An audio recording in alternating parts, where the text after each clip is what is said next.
YouTube intros. Here's what not to do. Are we rolling yet? Is it? Oh, this is it. Okay. Awkward. Hey drivers, have you ever done a delivery from the Apple Store on Uber Eats? Wrong question. So if you clicked on this video, you're probably a little bit like me and looking forward to getting some reading goals checked off in the year of 2024. Too long. Let's do it! Hello, fellow artists. I'm Molly, your watercolor whisperer. And lacked confidence. We're going to address each of those later on in this video, but first, howdy everyone, Nate here. You can clearly define the difference between a good YouTube intro and a bad one using this formula. Low STV plus compelling style plus share of energy equals a successful YouTube intro. So let's break down what is working using some good YouTube intros before we address how to fix the bad ones. Each of these intros came from the comments on my videos, by the way, because my wife and I combed through tons and tons of your channels in order to come up with these examples. Because we didn't just want to feature multi-million subscriber channels, we wanted to feature real channels that are smaller that are still crushing it. And don't worry, I only selected the channels that gave clear permission to do so. First part of the successful intro formula is a low STV. STV stands for seconds to value. And if you take nothing else away from this video, I want you to take away this rule. Across the board, from the thousands and thousands of YouTube intros I have watched, this is a major indicator of success versus failure. The more quickly you get to the value of the video or the reason why your audience came there in the first place, the better. If the goal here is to reduce the number of seconds to the value of the video or the reason why people are coming to the video, we need to define what does value even mean. I've broken it down into these things. One, it matched the promise with the title or thumbnail. The more quickly or the fewer STVs, seconds to value, it takes for you to match that expectation, the better. Another form of value is to begin entertaining people as soon as possible, which is why you often see myself or other creators start the video not necessarily by getting right into the content per se, but by sharing some form of behind the scenes or humor. And if you want an example of that, I did that recently on a video that you can watch after this. Another form of value is to begin educating people as soon as possible. If you get right in there and you say, did you know that lava, insert whatever lava fact here. I have no idea why I chose lava. It just popped into my head as a random factoid. And no, I don't know anything about lava. But the point is, if you are a teacher or you're looking to educate your audience, if you go right into teaching them something new and interesting very quickly, you're already delivering value. Okay, so we've got first part of formula, seconds to value, plus a key style or a compelling style. This is me looking at this video from the 10,000 foot perspective and saying, across all of the thousands of YouTube intros that I watch, what are the patterns that I'm seeing? What are the key styles or compelling styles that seem to signal a successful YouTube intro over and over and over again? I've distilled it down into 4 styles of intros. You ready? First style, the wow factor that looks like this. As a music producer, if I had to start over from scratch with zero experience, this is exactly what I would do to start making professional sounding music today. And this is hands down the fastest and surefire way to make sure this happens for yourself as well. I built a checklist that you can download and follow along with, and this guide works so well, I'm going to use it to make a song at the end of this video, just to prove how well it works. Yeah, that sounds sick. Okay, that was a dang good intro from Producing in the Box. I like to call it the slap your face with energy and value immediately. You see, what happened in that intro is it got right into the value for the audience, but it went the extra mile by saying, not only am I going to show you these things and give you a checklist, but I'm actually going to produce a real song by the end of this video. So the wow factor style includes a cliffhanger, the slap your face with energy, a lot going to happen in this video, and the value pack. Next style is the insider hangout. Let me show you one. I suppose it's a common thing these days to offer trigger warning instead of just releasing potentially savage content without any warning out into the world. We're going to talk about death, grief, and loss, but also a little bit of hope, and I hope that's okay. If you choose to stick around, welcome to my little studio. And at that point, we get into a nice montage. Now, why does that work so well, especially when contrasted with the value pack smack 'em in the face of the last style? It works because what was the feeling of this intro from the channel Samantha Boyer? You're in the right place and you're welcome to be here. And by the way, we're going to go on a journey together. That's why I call this style the insider or the hangout style of video, where you're welcoming them in to something that's going to happen together. Next style is the literal preview. Let me show you. And I actually have two for this one. What if I were to tell you that there's ways of getting your chickens to lay eggs for you all winter long? Today I'm going to give you 5 different things that you can do to help your chickens lay eggs throughout the entire winter. Now, none of these things are going to bring your chickens up to full egg laying production, except for the last one. The last one we talk about will definitely come pretty close, but we're going to talk about that later. And 18 seconds into the video, we're already into the first thing you can do is insert in the blank. And by the way, White Pepper Farms Homestead, I know what you were doing, and I know you know what you were doing with that, except for the last one. No, we're on to you, man. Okay, here's another from the channel, Mitch Builds. This is Maxillos. He's the biggest bionicle baddie from 2007. But if you ask me, he looks a little scrawny. Today, we'll fix that and really push the limits of my LEGO skills while we bulk up Maxillos and see how well he survives the dreaded drop test.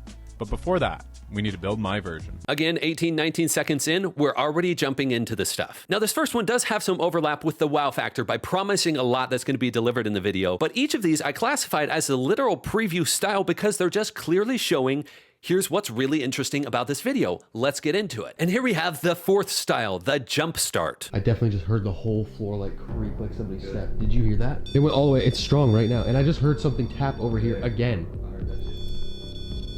Did that say fire? That did say fire. Oh my God, there's somebody sitting in that chair. Do you see that? This from the channel, TJ and Rose. Excellent work on this intro. Now, this one arguably is a preview into what's going to happen in the video, but the feeling is different on this one because it seems like we've just been thrown right into the action. This jumpstart style works especially well if you want your audience to just feel like they're immediately in the content. All right, and the final part of this formula is to share energy. Now, I specifically called it sharing energy because it's one thing to feel something on the inside, to feel excited about whatever you're about to share, but it's another thing entirely to actually share it. So the share energy element of this formula involves being excited about what you're about to share in your video. I have to laugh because the amount of videos that the intro feels like the creator of that content doesn't care about it or is actually bored by it would surprise you. This feels obvious, but it is not because it keeps happening. Okay, so being excited about it, being confident about it, and appearing that way, you deserve to be listened to and people want to watch your video. I promise they do, so act like it. And the other part of sharing energy here is to point out clearly the value for the audience. Let it be absolutely clear why your video is a dang good video and people want to watch it. I am purposely going to push you here, especially if you're the type to feel like, well, I just want to be humble about this and just let people see the value by themselves. I see this as less of a question of whether you're humble or not, and more a question of, is your video a good video? Is your video going to change their life? Is it going to make their day better? Because if it is, then act like it. You watching this, are going to do really good stuff with your content and are already doing it, and you deserve to be confident with it. All right, now it's time to fix the bad intros, the ones we showed at the very beginning. How would we fix each of those? It boils down to this. Each of these intros lacked at least one or more of these elements in the formula for successful YouTube intros. So pull up one of your own intros right now, or next time you're making a video, I'm going to make this stick in your brain. Watch this. Are we rolling yet? Is it? Oh, this is it. Okay. Hi. Hello. So we were going to talk about why sexy church wives That is not how that question was ruined our framed. generation. No. It was something like that. No. Okay, so if it wasn't apparent, I was cringing on the inside with that intro. Why? Why was that intro so awkward? I have to endure a lot of awkward intros as I'm reviewing channels and doing roasts. So you're not the only ones. And I do it for you, to protect you from the cringe of bad YouTube intros. But really, why was that one so awkward? And why might your own intros feel that awkward to the audience? I boil it down to this. As a viewer, I wasn't sure I was welcomed into that video before the inside jokes started occurring. I didn't feel safe and confident as a viewer and welcomed by the hosts of the channel before the insider jokes and laughter about what they were talking about started happening. It feels like a subtle difference, but the reality is it's a big difference for audience members, and I see a lot of small channels doing the same thing. So how do you fix this? Reduce the insider information and jokes that the audience needs to know in order to want to watch your video, and be more confident. Be a bit louder, a bit higher energy. Hey drivers, have you ever done a delivery from the Apple Store on Uber Eats? Don't worry, there's nothing to be worried about. It's pretty simple, just like any other delivery. So in this quick video, I'm gonna walk you through how to do the order. I just finished one myself. Okay, what is going wrong with this intro? The premise is a decent idea. If someone is just starting Uber Eats and they've never done an Apple Store delivery, they might be wondering this. The problem is it started with this question. Hey drivers, have you ever done a delivery from the Apple Store on Uber Eats? That's not the question they're here for. They're here to get the answer to that question. It immediately sets up the rest of the video as, I don't really know what I'm talking about because I just ask you a question you aren't even wondering. So if you clicked on this video, you're probably a little bit like me and looking forward to getting some reading goals checked off in the year of 2024.